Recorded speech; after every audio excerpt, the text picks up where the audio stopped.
ఆస్మద్గురుభ్యో నమ. శ్రీమాత్రే నమ.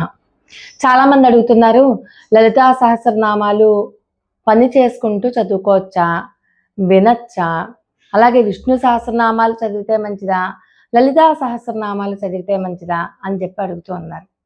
ఒకటి గుర్తుపెట్టుకోండి, విష్ణు సహస్రనామాలు అయినా లలితా సహస్రనామాలు అయినా అవన్నీ కూడా ఋషులు దర్శించి ఇచ్చినవి. అంతేకాదు వాటిలో బీజాక్షరాలు మహామహిమాన్వితాలు ఎన్నో ఉన్నాయి. అందులో లలితా సహస్రనామాలు సామాన్యమైనటువంటి సహస్రనామాలు కాదు, లలితా రహస్య సహస్రనామాలు. అందుచేత అవి చాలా సీక్రసీ మెయింటైన్ చేయాలి. ఎప్పుడు పడితే అప్పుడు ఏ నియమాలు లేకుండా ఎలా పడితే అలాగా చదివేవి కాదు సహస్రనామాలు అంటే. ఎంతో భక్తి శ్రద్ధ విశ్వాసాలతో చదివేటటువంటివి. అయితే పనులు చేస్తూ చదువుకోవచ్చా అంటే, వాడు గుర్తుపెట్టుకోండి, మనం లలితా సహస్రనామాలు చదివేటప్పుడు అవన్నీ కూడా బీజాక్షరాలతో ఉంటాయి. వసిన్యాది వాగ్దేవతలు ఇచ్చినటువంటివి అపురూపమైనటువంటివి, అమోఘమైనటువంటివి. అది కేవలం ఒక్క నామం చదివినా కూడా అనంతమైనటువంటి ఫలితం వస్తుంది. అవి సహస్ర అంటే ఏంటి, అనంతం అని అర్థం, అంతేగాని ఒక 1000 నామాలు అని చెప్పి అర్థం కాదు. ఈ సహస్రనామ స్తోత్రంలో ఉన్నటువంటి నామాలన్నీ కూడా 1000గా మనం చెప్పుకున్నప్పటికీ కూడా అనంతమైనటువంటి నామాలు, అనంతమైనటువంటి ఫలితాలు ఇచ్చేటటువంటివి. ఒక్కొక్క నామానికి ఒక్కొక్క రెమెడీ మనం ఇంతకు ముందు వీడియోలో చాలా వరకు చెప్పుకున్నాం. కానీ ఏ నామాన్ని పట్టుకున్నా కూడా అఖండమైనటువంటి ఫలితాన్ని ఇస్తాయి, ఎన్నో రకాలైనటువంటి ఫలితాలను ఇస్తాయనలో సందేహం లేదు.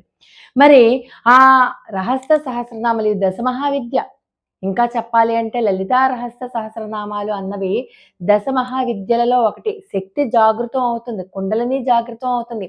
మన పూర్వజన్మ కర్మలన్నీ కూడా నశించిపోతాయి. ఏమో మనం అది చదువుతున్నప్పుడు ఏ కర్మలు పోతాయో తెలియదు మనకి.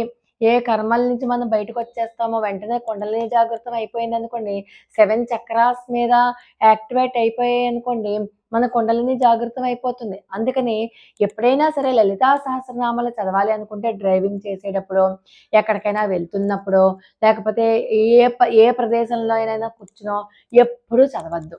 లలితా సహస్రనామాలు కాస్త నియమాలతోనే చదవాలి.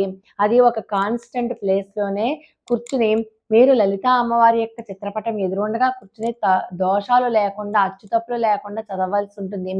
ఛందోబద్ధంగా చదవాలి, ఛందస్సును మెయింటైన్ చేయాలి. 16 అక్షరాల నామాలు చదవాలి, 8 అక్షరాలు నామాలు లాగా కూడా చదవాలి. అది గుర్తుపెట్టుకొని చాలా జాగ్రత్తగా చదవాలి. ఎందుకంటే ఎలా పడితే అలాగా కనీసం నేను వినమని కూడా చెప్పను. లలితా సహస్రనామాలు మీరు డ్రైవింగ్‌లోను, లేకపోతే ప్రయాణాల్లోను, ఇంట్లో పనులు చేసుకుంటూ కనీసం వినమని కూడా చెప్పను. ఒక చోట కూర్చొని వినండి వినాలి అనుకుంటే. అటు ఇటు తిరుగుతూనో, లేకపోతే అలా వద్దు అస్సల. డ్రైవింగ్ చేస్తూనో అలా అస్సలు వద్దు. ఒకే చోట కూర్చొని కాన్సంట్రేషన్‌గా వినండి.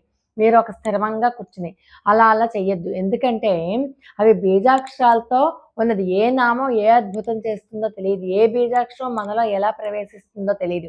మరి ప్రయాణాలలోనూ అవి ఎలా చదువుకోవచ్చు అంటారా? మీకు 32 నామాలు ఉన్నటువంటి దుర్గార్థశమని, దుర్గా పద్మనివారిణి అన్న స్తోత్రం తెలుసు. దుర్గా ద్వాత్రింశ నామావళి అంటారు 32 నామాలతో. ఆ దుర్గా ద్వాత్రింశ నామావళి చదువుకోవచ్చు. లేకపోతే సప్తనామావళి ఉంది. లలితా సహస్రనామాలలో ఒక్క 7 నామాలను తీసుకుని ఆ 7 నామాలు కూడా చదువుకోవచ్చు. అయితే ఆ 7 నామాలు మీరు మీ శరీరంలో ఉన్నటువంటి 7 చక్రాస్ మీద ధ్యానం చేస్తూ మాత్రం చదవద్దు. ఆ 7 నామాలు 7 చక్రాలని మనం యాక్టివేట్ చేయొచ్చు ఆ 7 నామాలతోటి. అందుకని సప్తనామావళితో 7 చక్రాస్ మీద చేయొద్దు. మామూలుగా చదువుకోండి. మీకు చాలా చాలా మోస్ట్ పవర్ఫుల్.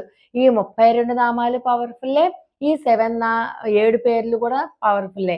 కాకపోతే లలితా సహస్రనామాలు మొత్తం 182 శ్లోకాలు మాత్రం ఏ పరిస్థితులలోనూ కూడా ప్రయాణాలలో కానీ, వేరే ప్లేసుల్లో కానీ, ఇంట్లో పని చేస్తుంటో కానీ, నిద్ర మంచం మీద కానీ, పడుకుంటూ కానీ అసలెప్పుడు అలా చదవద్దు.